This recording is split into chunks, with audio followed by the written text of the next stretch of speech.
ơi trời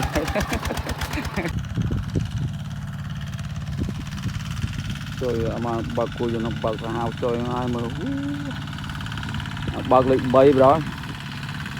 trời rút sợi lịch bay từng ai chừng nát thế nào bạc cô dân được khó vậy ôi lên thì bạc cô dân bạc được khó chẳng đó rồi sợi lịch bay ở lên lần lần là có trong này nè bạc man vừa cà bạc tích cô dân đó bạc được khó rồi bạc nè rồi từng ai chừng nào hay bay sợi lịch bay rồi đây kia bà đó lên rút lòng ba đập buồn thế này bọn này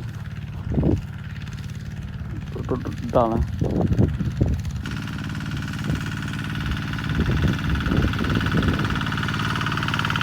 rút lịch bay mình bị thu ba nghi mình bị thu nên ấy nó đã do rồi mình bị thu keo thu ấy rút hơn một đó đó là mình phải rút lươn lắm rút liệt này sạt bê ơi trời rất đánh tao cô dân đấy hãy ra chắp tua đây bê đây cô dân đây lẽ na lắm rồi anh ấy vì rõ phong này chùm thôi mang sập tao bê đây ấy đừng lao flư rồi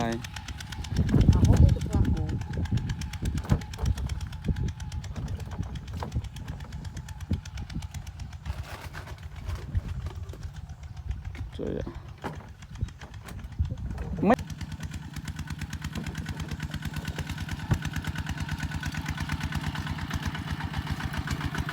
bạn ơi